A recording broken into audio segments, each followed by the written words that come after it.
What's up, guys? Welcome to A Reseller's Life. My name is Chris. I go by Data Refinement Online. This is a daily show that goes over tips and tricks on how to build or grow your online store. If this is something you're interested in, please like and subscribe. Let's get into it. In this episode, we're going to go over the 4 reasons you may not be reaching your reselling goals.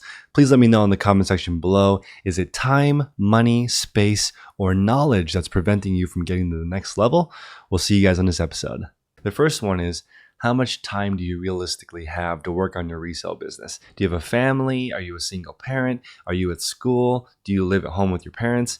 This makes a huge difference. So depending on what your constraints are, you can determine your realistic time frame for achieving your goal. I would say that roughly if you have a one-off store, meaning you have a lot of random stuff in your store, I'd say you're not going to be earning $1,000 a week net until you have probably 1,000 or more decent items in your store. And by decent, I mean like $50 plus. This is like the thrifting model. If you're going to be finding stuff for $20 or less and selling it for $50 or more, and just cherry picking and finding things, it can take a while to build this type of a business up.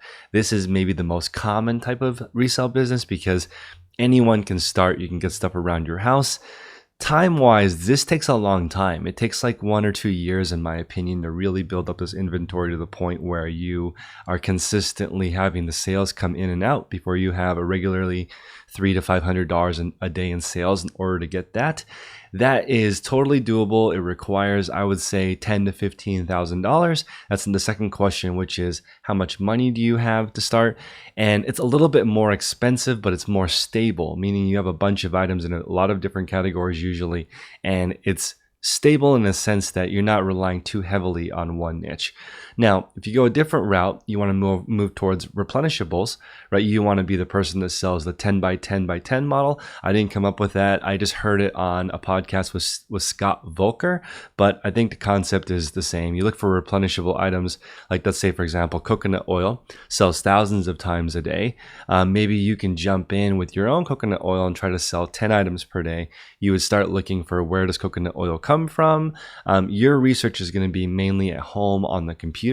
This is maybe more suited to people who are very busy, already have a full-time job, so they have some income coming in. Maybe you're in an area that you can't drive around and find stuff like California or Florida or Texas or like the Midwest.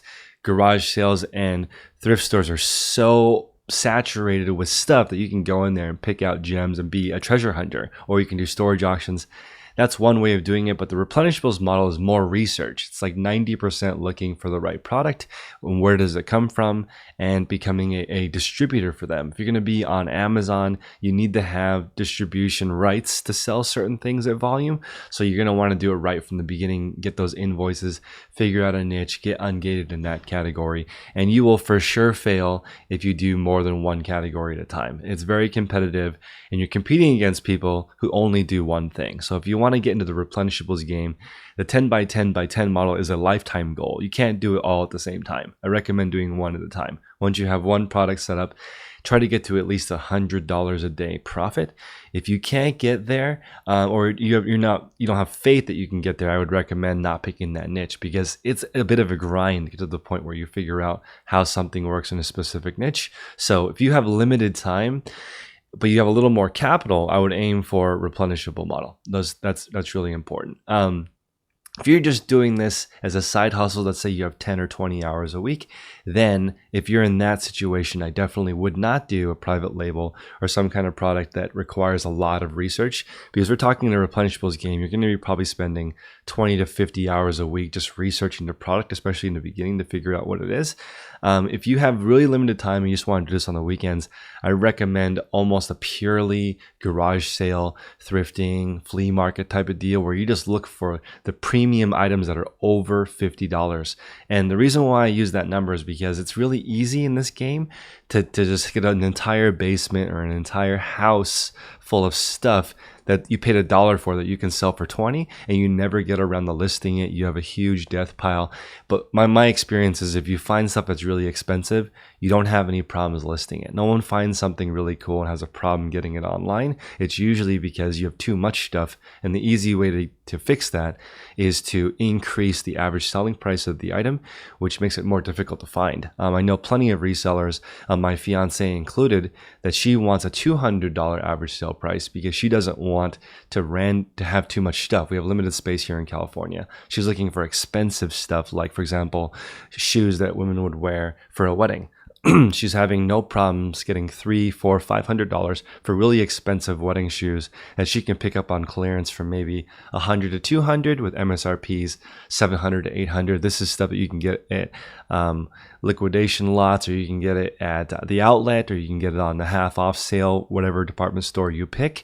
You're just looking for the trendy, expensive stuff, and you might end up with sizes that are maybe less desirable. All of these items are really long tail, and long tail means stuff that could take a long time to sell, and the opposite would be like replenishables that sell quickly, and if people keep rebuying them because they wear out, that's massive. That's really important. So you want to look at, first, how much time do you have? Then how much capital you have? Third is how much space do you have? This is why when I visited the East Coast, a lot of resellers have watch stores, or they do a lot of drop shipping on the East Coast, and in places where there's less access to stuff physically, a lot of people do drop shipping. I don't personally recommend drop shipping, at least to get started, because you will get a lower rank in the search if eBay deems you as a drop shipper, because they know you don't have the product in stock, which gives you a lesser chance of providing a good experience. That being said, there are authorized distributors and wholesalers, and a lot of dropshipping companies are working on this right now to basically bridge the gap between companies that have legitimate wholesale sources and versus you just drop shipping from Amazon to eBay, or from Walmart to eBay, or from Home Depot to eBay. Those are more frowned upon because you don't physically own the inventory, and they're not an authorized dealer. Plus, the customer is getting a box with a different department store on it, and they can reduce the experience, especially if they find out that they paid $10 more than they could have just bought it on Walmart.com. You're exposing yourself to returns because the person could return it and just buy it on the cheaper site. So we've gone over money, we've gone over time, we've gone over space, and now this is maybe the most important part, which is, where's your knowledge at? Do you have knowledge in a specific niche? And this is where I personally do not have any problems with you buying some kind of a course or product or mentorship working for a specific niche. If you want to sell Nike shoes, you should get a job at Nike. That seems pretty obvious, but if you worked at the outlet for 3 months, that's like, consider that a trade internship. And you get paid. So you go there, figure out how it works, figure out how the sales work. I know plenty of resellers that net 6 figures only selling Nike shoes. I would say that's one of the easier ways to do reselling, because you don't need to rely on internal knowledge. You can use the knowledge of the sold completed listings on eBay to figure out what's selling and what's not selling. You can just look at the history. The biggest predictor of future success is current success, right? So you figure out which shoes are doing well. And a huge mistake is, oh, wow, Air Maxes sell really well. I'll just pick up a pair of Air Maxes that's on sale and try to sell for retail. It's way more complicated than that. You've got to figure out which sizes sell well, which colors do well, which silhouettes are popular, which time of the year. They're seasonal. People do quite well selling cleats. People do quite well selling specialty sports stuff like lacrosse. That's not just picking up an item on sale and then putting it for sale in your store. It's not that simple. You have to get into the niche and figure it out. That's why I have no issue. If you're going to spend $500 on a course on how to sell sneakers, as long as that person is knowledgeable and you understand what it is that they're going for and you can reach them, I really have no issue with you doing that. But I recommend, instead of doing that, you just work for one of those stores or spend your time in those operations. Ask questions. Say, hey, I own a physical products business. I'm a reseller. How do I get into this? When do you guys have your sales? If you present yourself fakely, like, oh, I'm the leader for Boys and Girls Club and I'm looking for deals, that's going to catch up with you, in a sense that don't represent yourself like that. Because if you represent yourself as a reseller, what companies start to do is they realize you are a repeat customer. And if you don't get a repeat customer in reselling, it's a continuous grind forever. Okay, random items, random customers. That makes this really hard. What I'm advocating for you guys is to get predictable customers and predictable supply.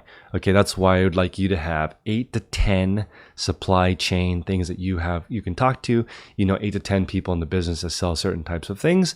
You also have a certain amount of customers. So for example, if you were the buyer for a group of 10 brick and mortar companies, you already have that part of it done. All you have to do is find products that will sell at those stores and you're complete. You don't have to keep looking for customers. Now you just need to keep looking for product. If you are only interested in buying, I don't think reselling is for you. I just want to be straight up. There's other parts of the business that are required in order to keep this going. You may be better off teaming up with someone that's more detail oriented, someone that's more into the numbers. So on a constraint, you may need to know yourself. You need to have some self-awareness. Actuals are really important versus just forecasting. So my channel is mainly about talking about what could be, right? But actuals are really important. If you guys can set up the constraint of, okay, I'm not really a numbers person, but right from the beginning, I'm going to sit down with the CPA. CPA is going to say, okay, this is how you need to set up your business. And instead of me trying to figure it all out, you just hand it over to your CPA or your bookkeeper and say, this is how it's working.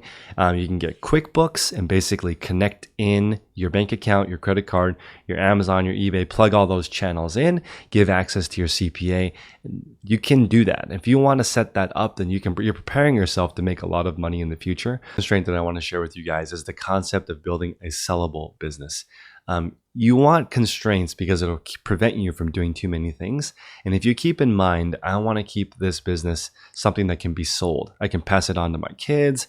I can sell it to somebody else if I ever want to do something different.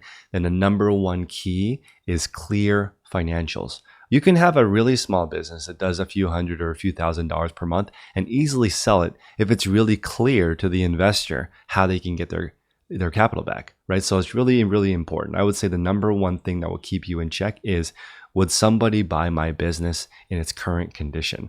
This is my favorite question for constraints on building a reseller business, because for most people, including myself, the answer is probably no, without a few tweaks to your financials. So for me, what I have as far as a sellable business is actually pretty weak. I'm going to be honest with you guys, because one, the actual infrastructure is just shelves and bins and an inventory system. The inventory system is not proprietary to me. I use the same system as Amazon. Basically, there's a SKU number for the item and there's a SKU number for the location. That's it. There's nothing proprietary about that. So somebody who wants to start their own reselling business like yourself, you could just buy shelves and bins and have the same system. I do have a lister and a person that does bookkeeping on the back end. That's valuable because you would have to go onto a site like Upwork.com or onlinejobs.ph and find somebody like a virtual assistant to help you with this, or go on the Craigslist or Nextdoor locally and find somebody to help you with the listing part.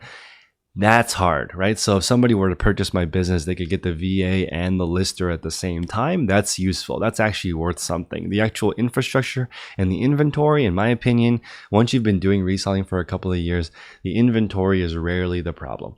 Okay, usually it's the systems, the time, the space. You're running out of capital. That's why it's really important to protect your financials. If you know exactly what's going on, it's really easy to borrow money. If you could tell people, hey, I usually buy 100 items and I sell all of them within 90 days, great. People will give you more money so you can buy 200 items. If you have thousands of items but no idea what your financials are, then no one is going to give you any money. Or if they do, they really have no expectation for when they're going to get that capital back. So that's my favorite constraint, and I'll see you guys on the next tip. Bonus tip is from the book Atomic Habits by James Clear. Really, really awesome book. James Clear also has a really awesome blog, so you can check it out. I think over 1 million people read his blog. It's just about how to save time and build the right habits.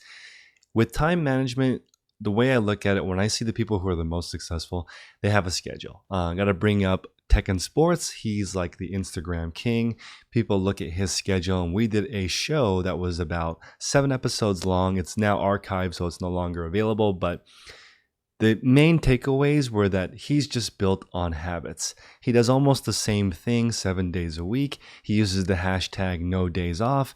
His schedule looks the same every single day, and it's built on success and continues to be successful. And just to give you an idea of what it looks like is he eats basically the same thing every day. He spends roughly the same time with his family each day. He has the same route to go find things. He has a mainly vintage and thrifted store. His eBay store is huge, and the way that it's set up, it just gets bigger and bigger and bigger. He improves his inventory system, and that's what this book is about. Atomic Habits is about building little tiny habits over and and over and over again. Over time, they equal a lot of extra time to do the things that you want to do. So specifically with James, he did something like moved floss picks right next to his toothbrush. That seems really obvious. He wanted to eat more fruit, so he put a fruit bowl right in the center of his kitchen. Also, the main habit for me that totally transformed my physical life was as soon as my fiance gets home from work, we immediately change into gym clothes. That's the first thing we do. If for some reason we sit down and turn on the TV or we start making dinner, that's it. There's zero chance that we're going to be actually going out. So the habit of waking up and immediately starting listing would dramatically change most reselling businesses. If you wake up and you start shipping, I think your whole day really is shot, because that's like the least hard job and you're using your freshest ability to do that. I don't know anyone that's successful that ships first. Do something hard before that. At least have a cup of coffee and write down what you want to get accomplished the rest of the day before shipping, because don't waste your precious energy on the easiest part of your business. So wake up, get the hardest part of your business done. That habit is massive. Start building these little tiny 1% improvements, and over time, you are going to have a massive business. If you like this tip, James's book is in the description below for Amazon. Also, Audible is a sponsor of this podcast, and if you pick it up on Audible, the Audible trial, you can actually cancel and keep the book if you don't like the Audible trial, but I recommend you just stick with it because I have over 200 books downloaded. And for me, it's just like a lot of personal finance people say, I'm in Knowledge University as soon as I get into my car, and I just really, really appreciate all that extra input coming in. I am just like Mark Cuban in the sense that mentorship is kind of overrated in my opinion. You don't need a long-term mentor for most things. You just need specific knowledge for what you're doing right now. Obviously, I'm a big fan of coaching and mentoring as well, but you can get that information from books and people who spend a lot of time assimilating that information into something digestible for you. So James has spent the last few years working on habit creation. Just read his blog. It's like having him as a mentor, but for 5 hours straight, start adjusting your life and start crushing it. So I appreciate you guys' time, and I'll see you guys in the next tip. Love life, live it like we appreciate it. Think smart, drink smarter, play hard, work harder. If you got a good girl, guard her. Treat her like